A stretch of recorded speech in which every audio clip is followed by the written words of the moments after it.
Relationship troubleshooter Professor Ashwini Agarwal from Delhi. 5 seed therapy made it possible.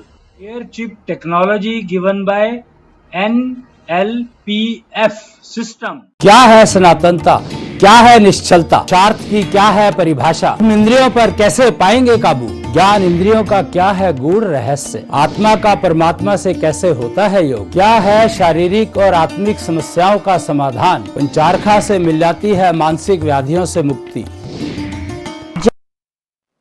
प्रणाम, मैं professor Ashwini Agarwal 4D infuser institute, Nehru place, काल circle, Delhi से। हम लोग निश्चलता का पसारा की बात कर रहे हैं, निश्चलिज्म की बात कर रहे हैं, जिसकी नींव कृष्ण ने रखी थी महाभारत के समय। कृष्ण ने इस नींव को रखा था महाभारत के समय। और निश्चलता, और महाभारत करवाई इसीलिए गई थी। महाभारत का मतलब एक्चुअली युद्ध है सिर्फ, पर महाभारत युद्ध होने से पहले का सारा पीरियड और युद्ध होने के बाद का सारा पीरियड, तो उसको सबको ही महाभारत कह दिया गया कि महाभारत काल की बात कर रहे हैं आप, मतलब महाभारत के समय की बात कर रहे हैं।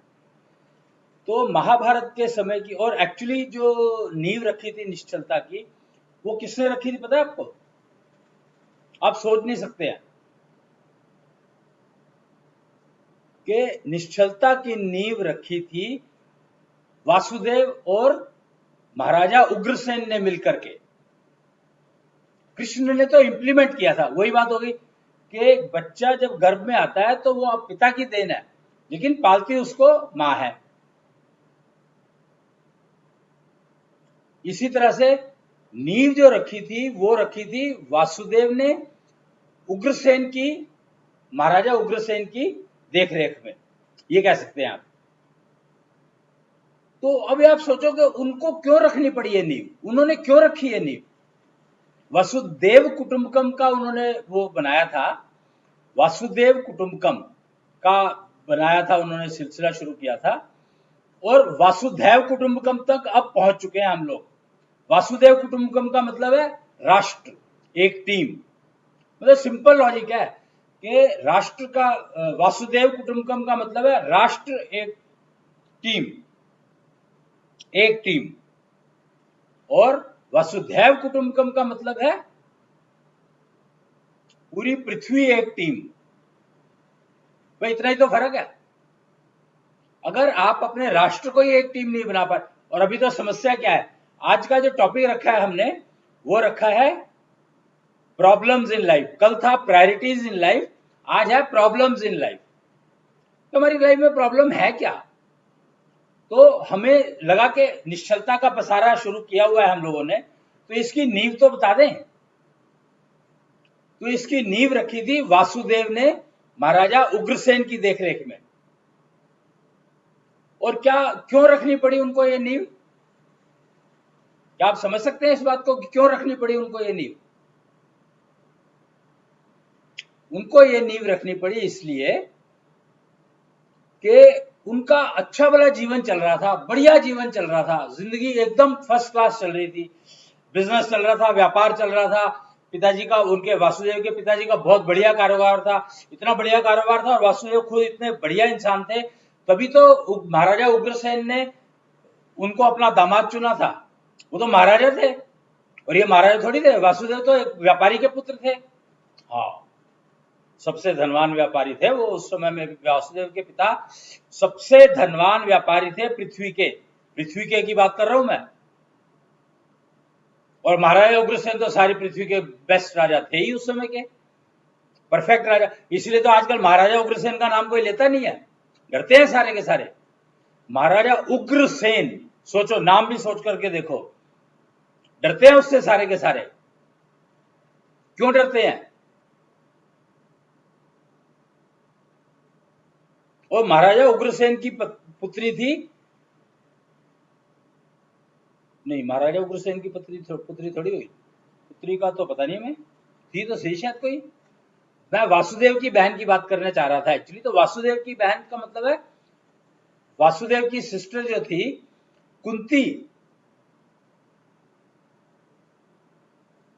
और वो शिशुपाल की मदर, कर्ण की मां कुंती, और शिशुपाल की मां, उनका नाम मुझे मालूम नहीं है, वो थी वासुदेव की बहनें।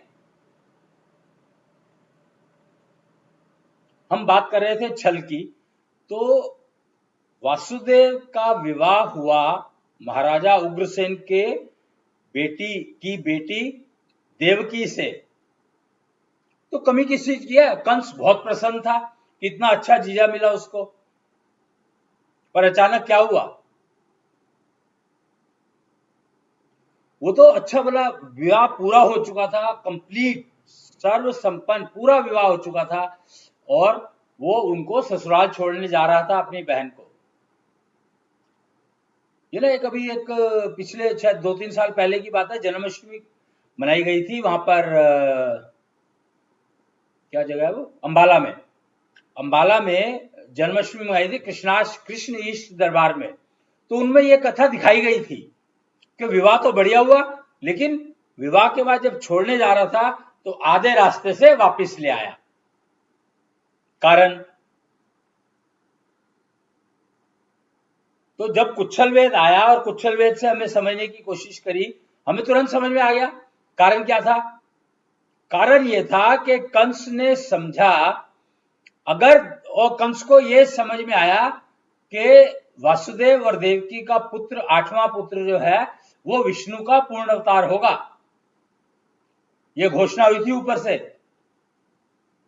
वो कहते हैं ना आकाशवाणी हुई थी, तो आकाशवाणी में मात्र इतना ही कहा गया था कि देवकी का 8वां पुत्र विष्णु का पूर्ण अवतार होगा। अब कंस को तो यह बात सुन गई, और किसी को सुनी नहीं सुनी उससे हमें क्या करना है, हमें क्या फर्क पड़ता है। कंस को तो सुनाई दी ना, और उसने कहा, उसने सोचा, दिमाग लगाया। कंस का दिमाग कितना बढ़िया था, और दिखाया क्या जाता है, चलो उसको छोड़ो। कंस का दिमाग देखो कि कंस को यह बात समझ में आ गई, तो उसकी इंद्रियां कितनी सूक्ष्म थी, कितनी सिंक्रोनाइज थी, कितना बड़ा तपस्वी रहा होगा वो। भृगु भी तपस्वी थे, भृगु ने क्या नुकसान उठाया। ये ना डाइवर्ट हो जाता है थोड़ा सा, पर एग्जाम्पल देने जरूरी है कि कितने बड़े बड़े तपस्वी हुए हैं जिन्होंने नुकसान उठाया। ये इसी इसी परंपरा में कंस ने भी नुकसान उठाया, हालांकि वो एक बहुत बड़े तपस्वी थे, मन्यासी थे, सन्यासी नहीं मन्यासी थे, भृगु सन्यासी थे।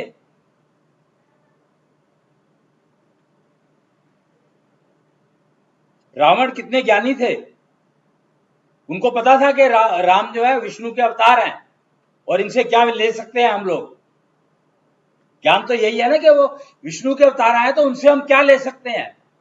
विष्णु देता तो है नहीं किसी को कुछ, विष्णु को छलिया कहा गया, बताओ, विष्णु देता तो है नहीं किसी को कुछ, ले लेता है, लेकिन लेने वाले विष्णु से ले जाते हैं, ये पक्की बात है।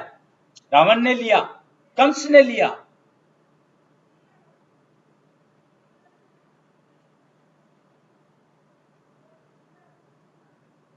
तो कंस की पांचों इंद्रियां इतनी अच्छी सिंक्रोनाइज थी कि उनको तुरंत समझ में आ गया कि इनका 8वां पुत्र जो है विष्णु का पूर्ण अवतार होगा, तो मुझे उससे क्या लेना है,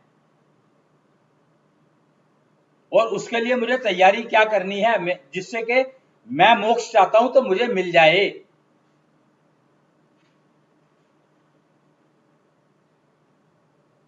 यहां पर एक बात समझने की है, रावण को मोक्ष नहीं मिला था, कंस को मिला था। कारण बड़ा सिंपल है कि रावण जो है राम के तीर से मारे गए थे, हाथों से नहीं, और कंस कृष्ण के हाथों से मारे गए थे। बहुत फर्क है इन दोनों में। सुदर्शन चक्र से कृष्ण के तो पता नहीं कितने मारे गए होंगे, कुछ नहीं मिला उनको।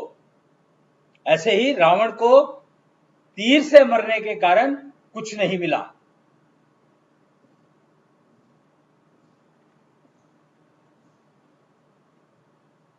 अच्छा, ये लोग तपस्या करते थे शिव की,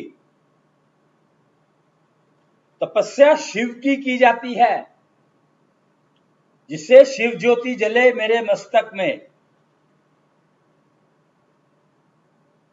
ताकि मैं डिसीजन ठीक ले पाऊं, निर्णय ठीक कर पाऊं, दूसरों को मिसगाइड ना करूं, अपना नुकसान ना करूं। शिव की पूजा इसलिए की जाती है, और लोग शिवलिंग की पूजा करने लग गए। शिव की पूजा और शिवलिंग की पूजा में तो बहुत फर्क है, पर यह कलयुग का कमाल है कि कलयुग ने हर घर में सोना रख दिया और सबका जो दिमाग है वो घूम गया। परीक्षित का एग्जाम्पल है ही, परीक्षित की तरह सुदामा एग्जाम्पल है, और खाली परीक्षित का एग्जाम्पल थोड़ी है, सुदामा का भी एक तो इतना बढ़िया एग्जाम्पल है समझने के लिए। और लोग शिव की पूजा की बजाय शिवलिंग की पूजा करने लग गए। ये तो भला हो कि 2011 में से तैयारी हो गई थी कलयुग के गोल्डन पीरियड की, और शुरू हो गया था। शुरू कब हुआ ये पता नहीं, पीछे आप कहीं ढूंढ सकते हैं, मिल जाएगा आपको। तो गोल्डन पीरियड में समझ में आया कि शिवलिंग की नहीं, श्री शिव की पूजा करनी है, श्री शिव की आराधना करनी है, तब मिलेगा आपको तपस्या का फल। तपस्या का मतलब ये नहीं होता कि आप संन्यास लेकर के और जंगल में जाके बैठ जाओ, युगल बनना पड़ता है उसके लिए।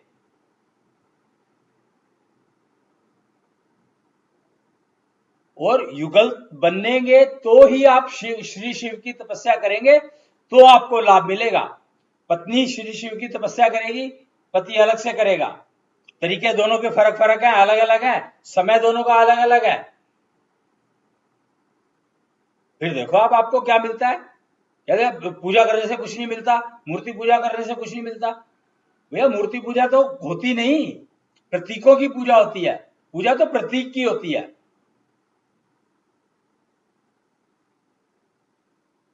आज जो इतना व्यभिचार बढ़ा है, वो उसका कारण यही है कि हमें श्री शिव की पूजा करनी थी।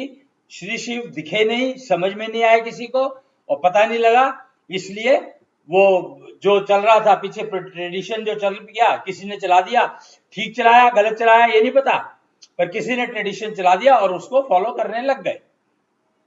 पर एक बार को मैं ये कहूंगा कि चलो कलयुग का अब कुछ तो नुकसान भुगतना ही पड़ेगा ना। कलयुग का जो नुकसान है, कलयुग जो नुकसान देगा वो तो देगा ही ना।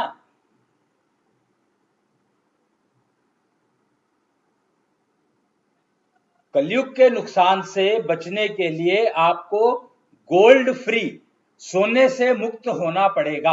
अपने घर में सोना नहीं होना चाहिए। सोना पहनना मतलब एक ही बार पहना था उसने मुकुट में, सोना पहनना नहीं चाहिए।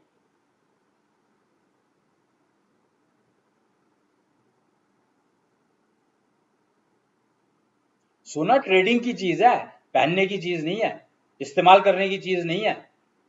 सोना इस्तेमाल करने का मतलब यह है कि आपने, अब समझो कलयुग ले लिया आपने घर में। परीक्षित, सुदामा, इतने बड़े बड़े एग्जाम्पल्स अवेलेबल है हमारे पास। तो हम लोगों ने प्रॉब्लम्स तो खरीदी है भाई, पता नहीं क्यों, कहां से हुआ ये। तो कलयुग का कमाल है ये। कलयुग एक कलयुग ने अपना काम सक्सेसफुली एग्जीक्यूट किया। मैं मात्र इतनी बात कह सकता हूं, समझना आपकी जिम्मेदारी है।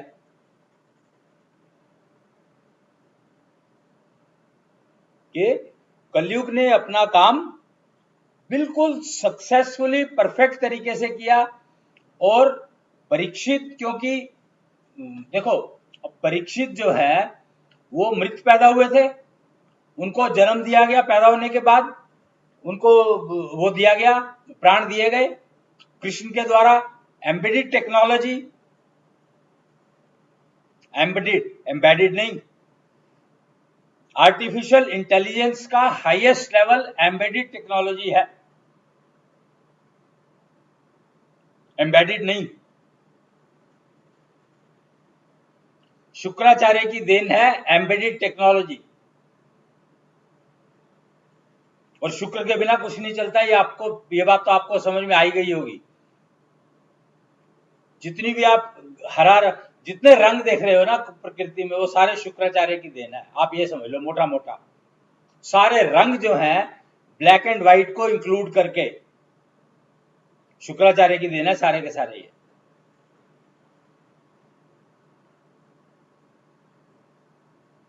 तो हमें कुछ चीजें समझने की जरूरत तो है ही, समझनी तो पड़ेंगी, और अब समझी जा सकती है क्योंकि सारी चीजें अब कुच्छल वेद ने हमें दे दी है।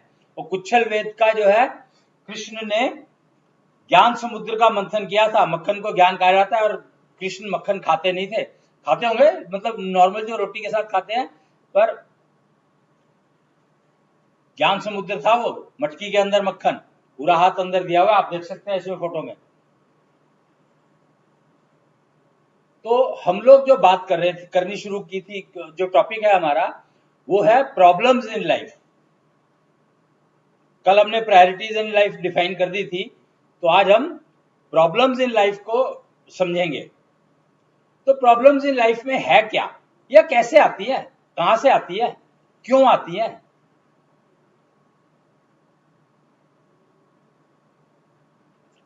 तो पहली प्रॉब्लम हमें आती है कष्ट की। प्रॉब्लम कैसे पता लगती है कि हमें प्रॉब्लम आ गई, तो हमें कष्ट आता है। कष्ट भौतिक शरीर में, फिजिकल बॉडी में आ सकता है, कष्ट मेंटल बॉडी में आ सकता है, और कष्ट एनर्जी जनरेशन में आ सकता है, कष्ट एनर्जी ट्रांसफर में आ सकता है, और कष्ट ज्ञान की कमी के कारण भी आ सकता है। 5 पॉइंट हो गए। 5 कष्ट आता है, शरीर में आ सकता है, भौतिक शरीर जो दिखाई देता है, फिजिकल बॉडी, मेंटल बॉडी में आ सकता है, जो डिसीजन मेकिंग में प्रॉब्लम आती है, या फिर सोचना नहीं होता, या सोचने का टाइम नहीं मिलता, या काम कर दिया जाता है पर सोचने का टाइम नहीं मिला, समझने का टाइम नहीं मिला। तो कष्ट शरीर, मानसिक शरीर में आता है, भौतिक शरीर में आता है। कष्ट एनर्जी में भी आ सकता है कि मेरा शरीर भी ठीक है, मेरा मानसिक शरीर भी ठीक है, पर एनर्जी उतनी नहीं होती है, तो एनर्जी जनरेट नहीं हो रही या ट्रांसफर नहीं हो रही, तो कष्ट जनरेशन में भी आ सकता है, ट्रांसफर में भी आ सकता है। और अगर ज्ञान की सब कुछ ठीक है पर ज्ञान नहीं है मेरे को क्या करना है, तो भी कष्ट आएगा।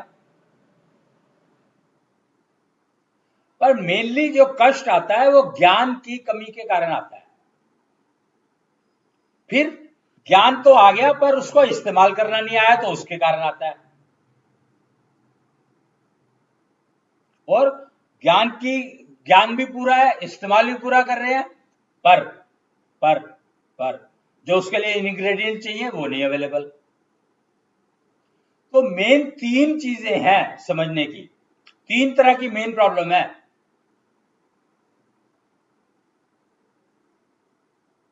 ज्ञान जो है, ज्ञान की कमी 3 तरह की प्रॉब्लम देता है। मतलब ज्ञान की कमी का मतलब है कि कष्ट की बात कर रहा हूं मैं, तो कष्ट जो है 3 प्रकार से आता है, 3 प्रकार से आता है, आता 5 जगह पे है। वो ना आयुर्वेद में 3 दोष की बात करी जाती है, जबकि 5 तत्वों की बात कर, मतलब कमाल है वैसे आयुर्वेद का कि 5 तत्वों की बात करता है उधर, तो और उधर जो है 3 दोष की बात करता है, फिर पंच महाभूत की बात करता है, पंचभूत की बात करता है। तो इतना कॉन्ट्रडिक्शन क्यों है, ये आयुर्वेद में इतना कॉन्ट्रडिक्शन क्यों है?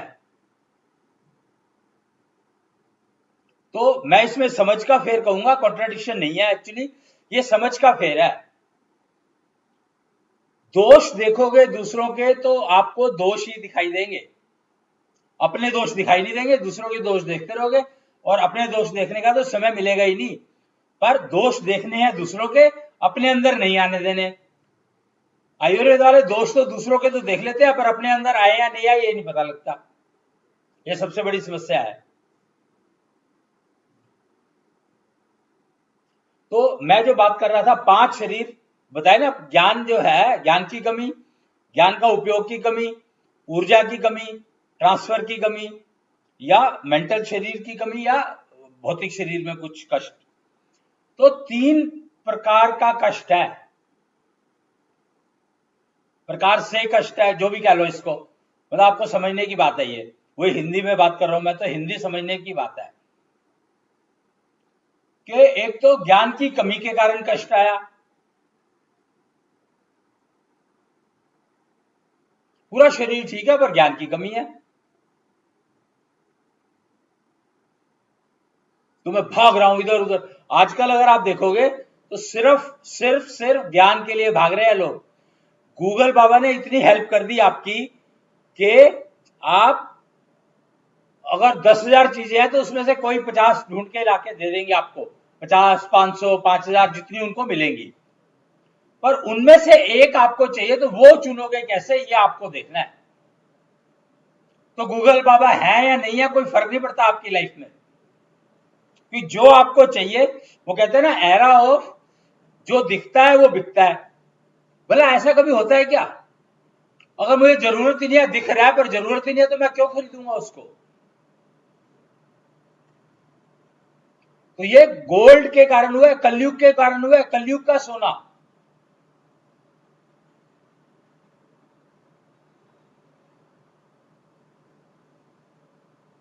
कलयुग के गोल्ड के कारण हुआ है ये, पक्की बात बता रहा हूं मैं आपको।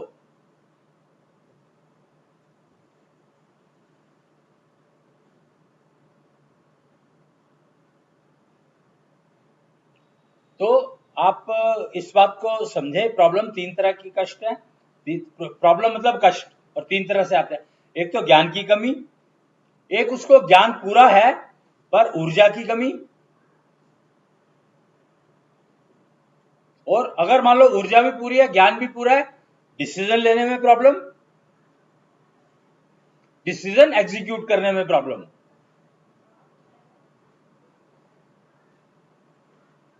डिसीजन लेने में और डिसीजन एग्जीक्यूट करने में तकरीबन एक ही तरह के कष्ट आते हैं।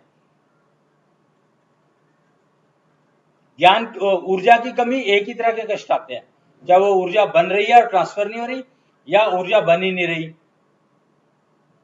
और ज्ञान की कमी तो कष्ट देगी देगी, तो और आज सारे भाग क्यों रहे हैं?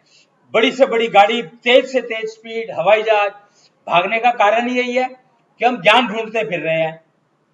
हमें गूगल बाबा ने 100 चीजें बता दी, अब 100 में से कौन सी एक लेनी है, 100 की 100 सर्च करनी पड़ेगी। तो आपको टाइम चाहिए, स्पीड चाहिए, क्यों? डिसीजन लेना है तो फिर एग्जीक्यूट करने में टाइम चाहिए, टीम बनाने में टाइम चाहिए, टीम बनती नहीं, टीम बनानी नहीं आती, टीम का मेंबर बनना नहीं आता तो टीम बनानी नहीं आती।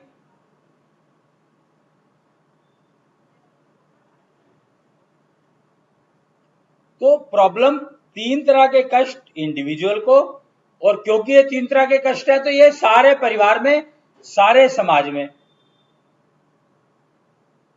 फैलते ही चले जा रहे हैं। भैया अब तो गोल्डन पीरियड आ गया, अब तो संभल लो, इसको समझो। 3 कष्ट आपको पता लग गए, 3 कष्ट आते हैं शरीर, वो वही बात, ज्ञान की कमी, या ज्ञान को पूरा करने की एनर्जी, या ज्ञान, ठीक ज्ञान तो है, एनर्जी भी है, पर कौन सा ज्ञान को कहां उपयोग करूं ये नहीं पता, डिसीजन नहीं ले पाता, या ठीक से काम नहीं कर पाता। मात्र 3 ही कारण है, ज्ञान की कमी, ऊर्जा की कमी, या डिसीजन लेने की कमी। 3 ही कारण है मात्र, और 3 ही प्रायोरिटी बताई गई थी कल। तो 3 का खेल जीवन में ना लाए अनमेल, एक स्टेटमेंट पढ़ी थी मैंने कहीं पर कि 3 का खेल जीवन में ना आए अनमेल।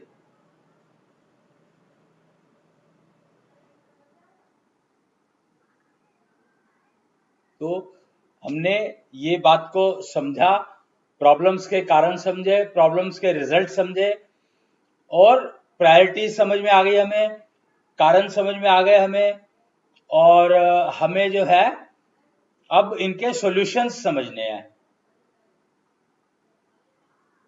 तो वो देखते हैं अगर समय मिला तो। अभी हम कृष्णांश कथा की बात कर रहे हैं, हर शुक्रवार को शाम को 4 बजे होती है कृष्णांश कथा, और आज 9 तारीख है।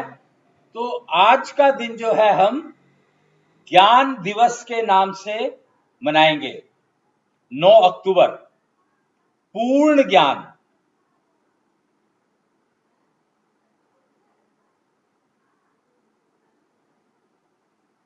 पूर्ण ज्ञान दिवस, निश्चल ज्ञान दिवस कहेंगे हम इसको, निश्चल ज्ञान दिवस 9 अक्टूबर।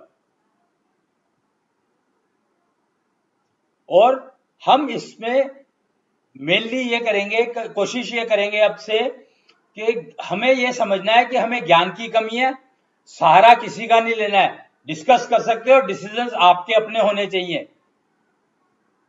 ये बात समझ लो आप अच्छे से, बढ़िया से। क्यों? क्योंकि कर्मफल आपके अपने हैं, आपकी कमाई आपकी अपनी है। जो आपकी कमाई सैलरी होती है ना, वो तो आप किसी को भी बांट सकते हो, पर कर्मफल किसी को बांट नहीं सकते, अपने को ही भुगतने पड़ते हैं, चाहे वो कष्ट दे चाहे वो आनंद दे। तो एटलीस्ट कर्म वो तो करो जो आनंद दे, कष्ट का क्या फायदा।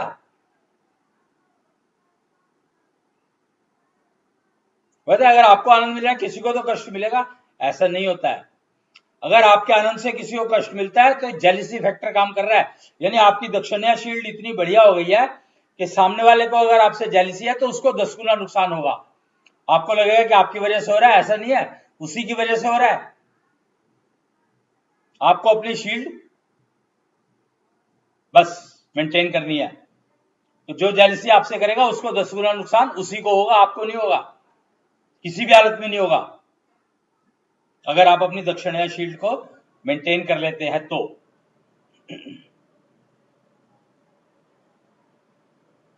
तो हम लोग कृष्णांश कथा की बात कर रहे हैं, कृष्णांश कथा में ये बातें कर रहे हैं सारी की सारी। ज्यादातर कुच्छल वेद का डिस्कशन है। आर्टिफिशियल इंटेलिजेंस की बात कर रहे हैं हम। आर्टिफिशियल इंटेलिजेंस का मतलब क्या होता है? आर्टिफिशियल इंटेलिजेंस का मतलब होता है कि मेरे पास इतनी दिमाग हो गया कि मैं दूसरे के कष्ट को भी दूर करवा सकता हूं, कर नहीं सकता, करवा सकता हूं। आर्टिफिशियल इंटेलिजेंस का मतलब ये होता है कि मैं अपनी स्ट्रेंथ से दूसरे के कष्ट को दूसरे को गाइड करके दूसरे के कष्ट से उसको मुक्ति दिलवा सकता हूं, दे नहीं सकता। डॉक्टर जो है आपको लाइन देता है, डायरेक्शन देता है कि ये करो, ये खाओ, वो आपका कष्ट से मुक्ति नहीं देता है। आपको उसने भगवान मान लिया तो गलती आपकी है, ये उनकी नहीं है, डॉक्टर की कोई गलती नहीं है इसमें। आपने उसको भगवान माना तो गलती आपकी है, वो तो अपना काम कर रहा है, ठीक है गलत वो जाने।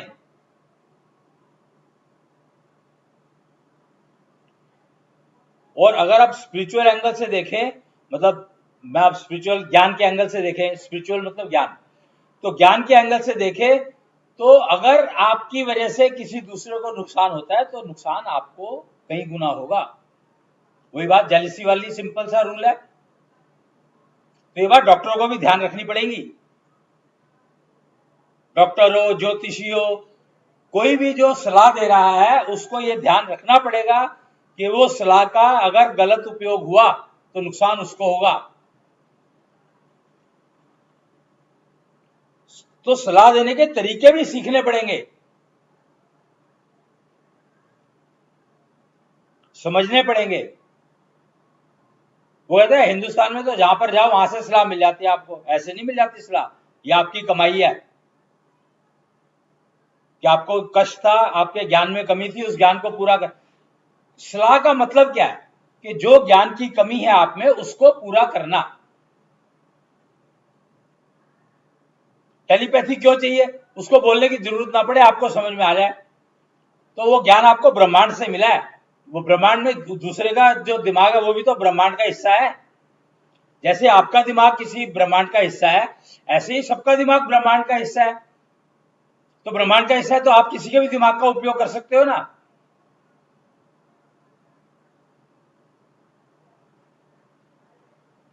आपको कोई चीज दिमाग में आई तो ये सोच लो कि ब्रह्मांड में कहीं से आ गई, वो आपको चाहे किसी के दिमाग से आई हो चाहे ब्रह्मांड से आई हो, कहीं से भी आई हो, ब्रह्मांड से आई है आपके पास। तो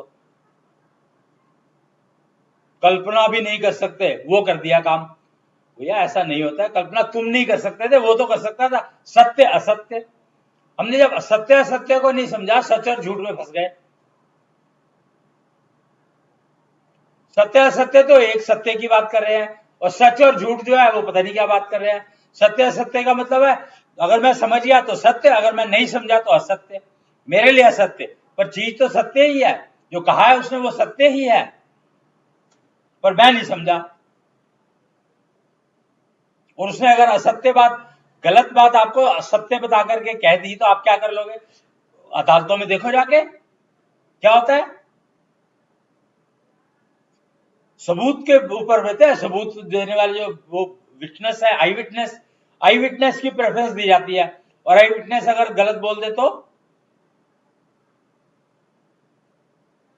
आई विटनेस से अगर सही भी बोला तो उसको वकील ने गलत दिशा दिखा दी, तो ये तो होता रहेगा। तो आपकी जिंदगी तो बवाल, आपकी जिंदगी है ना, किसी और की थोड़ी है। आप अपनी जिंदगी को बवाल करना चाहते हो तो करो, नहीं करना चाहते हो तो ये कुच्छल वेद के ज्ञान जो है सारा का सारा वही है। अगर आप अपनी जिंदगी को बर्बाद करना चाहते हो तो चलते रहो जैसे चल रहे हो, पर अगर आप अपनी जिंदगी को आबाद करना चाहते हो, ठीक रखना चाहते हो, कष्ट मुक्त रखना चाहते हो, तो कुच्छल वेद में ही है सारे कष्ट मुक्त के जो सारे सिस्टम है वो कुच्छल वेद ने दिया है। अब आप कर लो, क्या करोगे? कोई कुछ कहता रहे, चारों वेदों में कष्ट निवारण का कोई सिस्टम नहीं है। सेहत बना सकते हो, लेकिन मंत्र अगर वहां पर दिए हैं, कोई चीज दी है, तो आप उसको समझ ही नहीं आएगा। आपको बोलने का तरीका बताने वाला कोई है नहीं आपके पास।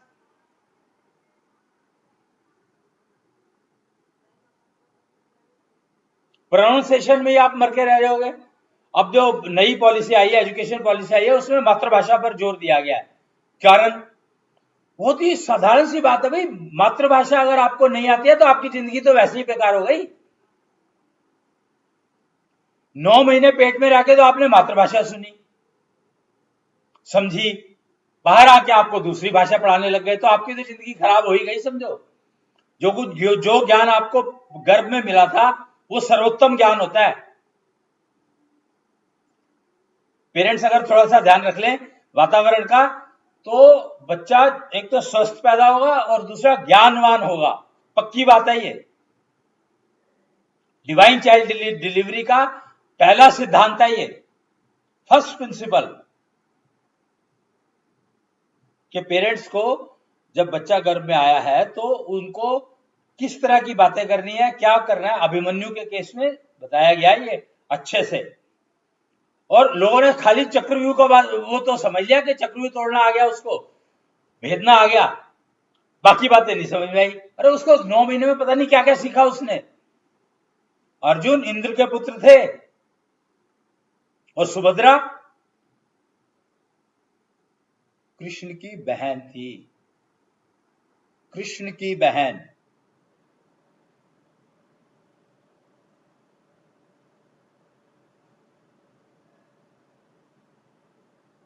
ये नहीं पता सुभद्रा की मां कौन थी। चलो, एक ये रिसर्च का विषय हो गया कि सुभद्रा की मां कौन थी। और सुभद्रा की मां कौन थी? कृष्ण की बहन थी, तो पिता तो वासुदेव होंगे, या चाचा मामू, चाचा ताऊ भी हो सकते हैं। बहन का मतलब नहीं यार, वो तो सगी बहन थी उनकी। क्यों? क्योंकि जगन्नाथपुरी में देखो आप, सुभद्रा और वो थे बलराम कृष्ण के साथ, रुक्मिणी तो थी नहीं। तो सुभद्रा कौन थी?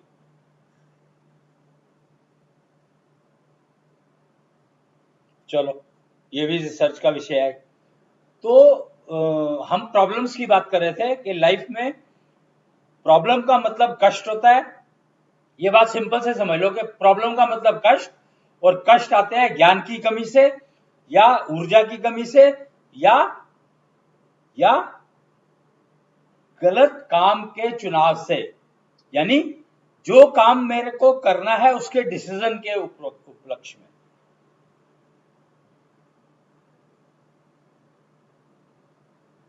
तो 3 तरह से कष्ट आते हैं, मात्र 3 तरीके हैं कष्ट आने के।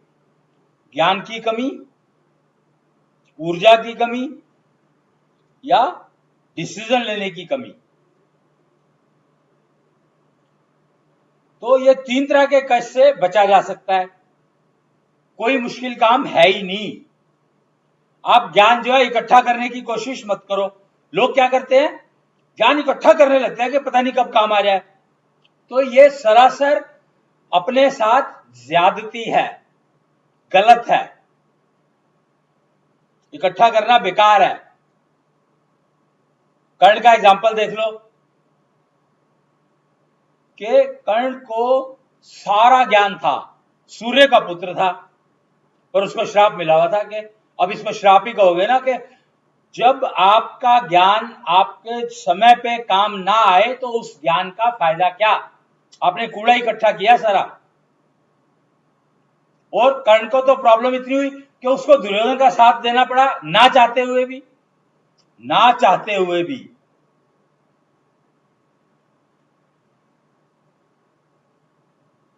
तो आप कॉन्ट्राडिक्शन में अगर आप रह रहे हो तो कष्ट तो आपको रहेंगे ही। कर्ण जो है सबसे अधिक कॉन्ट्राडिक्शन में था। द्रौपदी सबसे अधिक कॉन्ट्राडिक्शन में जीवन बिताया उसने। कुंती ने सबसे अधिक कॉन्ट्राडिक्शन में जीवन बिताया है। गांधारी, धृतराष्ट्र, भीष्म क्लियर थे, उनको कॉन्ट्राडिक्शन नहीं थी कोई।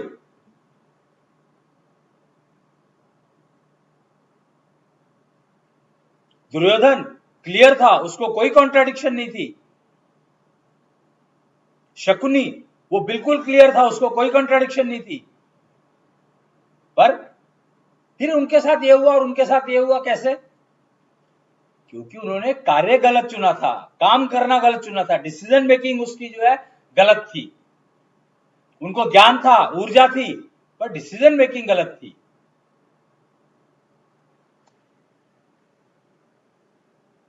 उसी चीज का धृतराष्ट्र ने नुकसान उठाया, उसी का कुंती ने नुकसान उठाया, उसी का द्रौपदी ने नुकसान उठाया, और उसी का कर्ण ने नुकसान उठाया।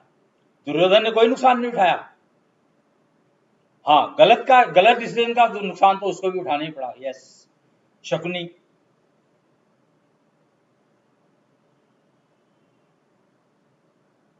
तो 3 चीजें कष्ट देती है। ये बात अगर समझ में आ जाए तो बहुत कुछ चीजें सफल हो जाओगे आप हर चीज में। हर चीज का इस्तेमाल करो, पर ये 3 चीजों का ध्यान रखो। ज्ञान पूरा होना चाहिए। ज्ञान के लिए आप गूगल सर्च कर सकते हो, पर 100 में से कौन सी एक लेनी है, 5000 में से कौन सी एक लेनी है, ये डिसीजन फिर भी आपको लेना पड़ेगा। गूगल आपको 100 बता देगा।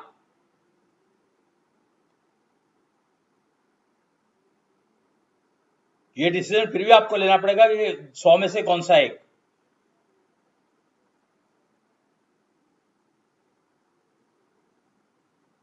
तो ज्ञान की कमी को पूरा किया जा सकता है ब्रह्मांड से। आप समझ लो, गूगल को ब्रह्मांड, अगर आप गूगल की बजाय ब्रह्मांड को समझो और नारद को गूगल की बजाय नारद को पकड़ो। नारद क्या है?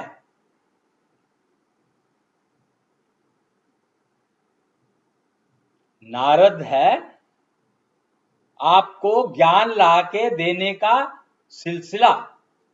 नारद जो है, आप ये समझ लो कि आपको कोई ज्ञान चाहिए, आप नारद को बोलो। गूगल पे तो आपको बहुत कुछ करना पड़ेगा, तब भी आपको दिक्कत होगी, लेकिन नारद आपको वही स्पेसिफिक ज्ञान ला के देगा जो आपको चाहिए।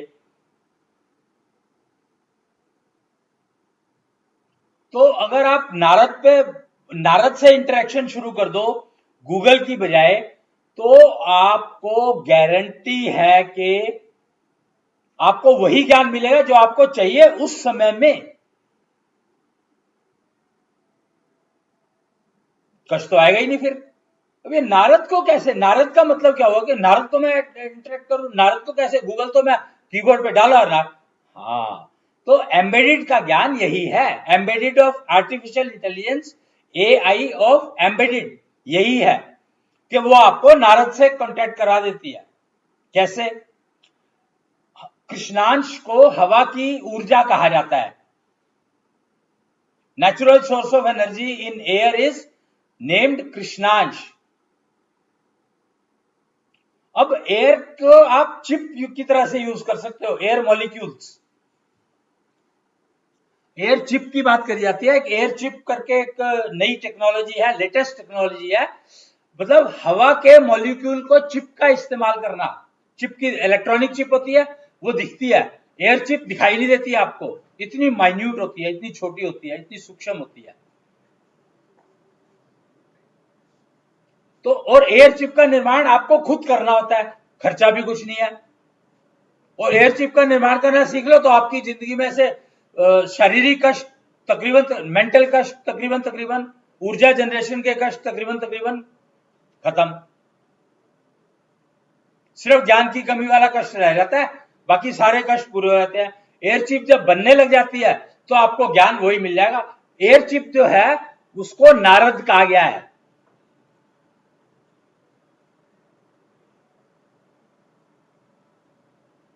एयर चिप को नारद कहा गया है।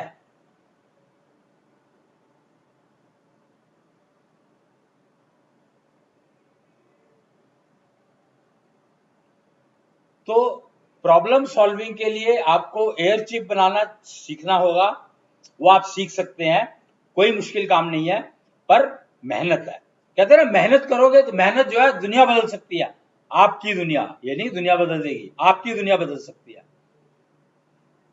मेहनत किस में करनी है ये तो पता ही नहीं। हम तो ईंट पत्थर उठाने को मेहनत कहने लग गए।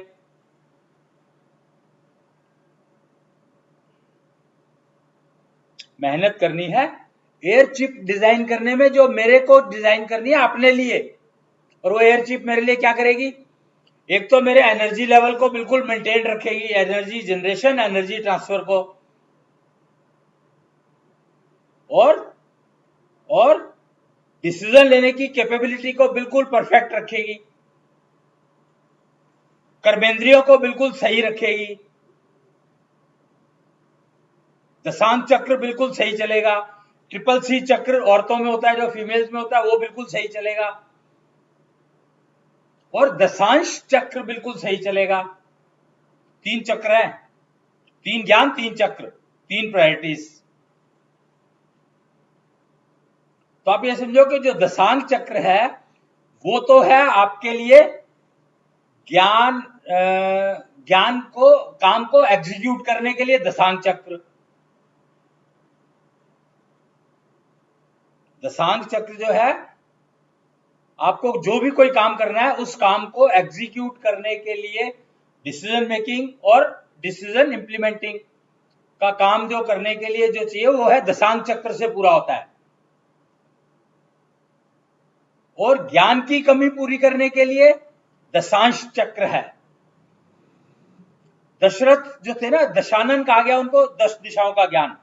दशरथ मतलब वो रथ को 10 दिशा में चला लेते थे। तो दशांश का मतलब है कि आपके ज्ञान की कमी को पूरा करना, यानी एयर चिप को बनाना। दशांश चक्र आपका जागृत और मूवमेंट में होना चाहिए, तब आप एयर चिप बना सकते हो खुद, और कोई बना नहीं सकता आपके लिए, आपको ही बनानी पड़ेगी।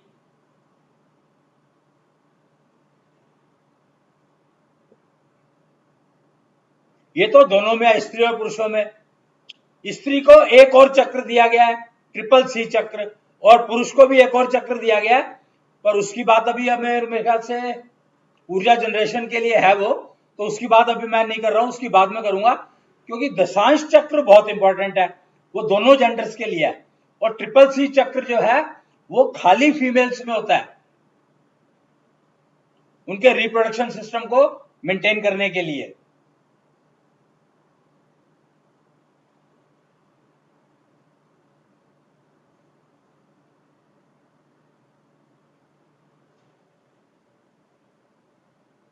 और पुरुष के उस चक्र को कहा गया है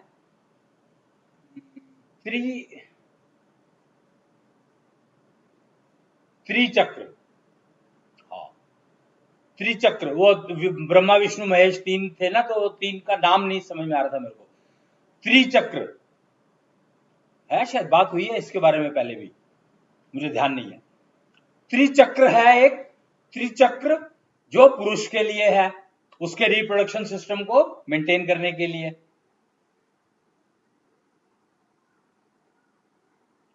दशांग चक्र, दशांश चक्र दोनों जेंडर्स के लिए, सारे हर एक के लिए, त्रिचक्र पुरुष के लिए और ट्रिपल सी चक्र स्त्री के लिए। तो कष्टों से मुक्ति का ये वो है। एयर चिप का डिजाइन कर लो तो आपको कष्ट मिनिमाइज होते चले जाएंगे, आप डिजिटल लाइफ में शिफ्ट होते चले जाओगे। सीखने पड़ेंगे, समझने पड़ेंगे और उपयोग करने पड़ेंगे रोज के हिसाब से।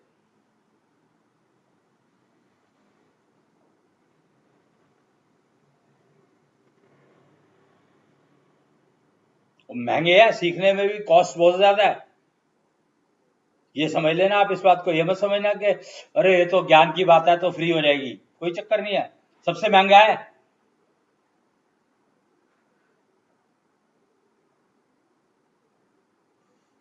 तो आप समझ सकते हैं कि 3 प्रॉब्लम्स बता दी मैंने और 3 चक्र बता दिए जो इनको मेंटेन करने के काम आते हैं। कौन सा चक्र किस काम के लिए है वो बता दिया मैंने आपको। और अब आप 3 प्रॉब्लम्स का हल अगर कर लेंगे तो आपका जीवन कष्ट मुक्त हो जाएगा। हो सकता है नहीं, हो जाएगा, प्रोवाइडेड आप ये मेंटेन करें। सीखने के लिए निश्चल टेम्पल से आपको पता लग जाएगा जगह, 4D इन्फ्यूजर इंस्टीट्यूट दिल्ली या उसकी कोई भी ब्रांच। ऑनलाइन कोर्सेज भी चलते हैं, ये आपको सिखाने के लिए सारे सिस्टम अवेलेबल है, आप सीख सकते हैं।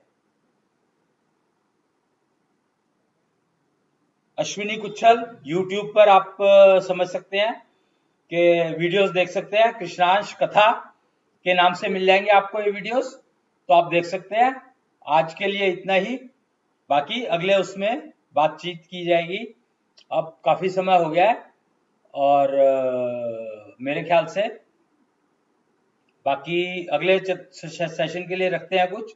और इतना अगर आप समझ लें, कोई सवाल हो, कोई जवाब हो, 9999990149 इसके ऊपर आप व्हाट्सएप कर सकते हैं, टेलीग्राम कर सकते हैं, या फिर भगवान टीवी पर अपने FB फेसबुक भगवान टीवी पर आप अपने क्वेश्चन प्रश्न छोड़ सकते हैं।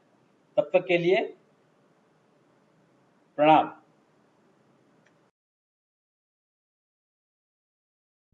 क्या प्राणी है मात्र 5 तत्वों का पुतला? क्या 24 तत्वों के योग से बनता है परिवार? आपके जीवन में तत्वों की क्या है महत्ता? क्या है उपयोगिता? 5 तत्वों का संतुलन घर में कैसे बढ़ाएगा मान? कैसे समाज में दिलवाएगा सम्मान? शंखनाद से शंख धुन की ओर कैसे जाना है संभव? निष्ठा योग से कैसे तत्वों का संतुलन है संभव? जानने के लिए देखिए हमारा विशेष कार्यक्रम शंखनाद से शंख धुन की ओर, हर शुक्रवार रात्रि 8:30 बजे सिर्फ सारथी टीवी पर।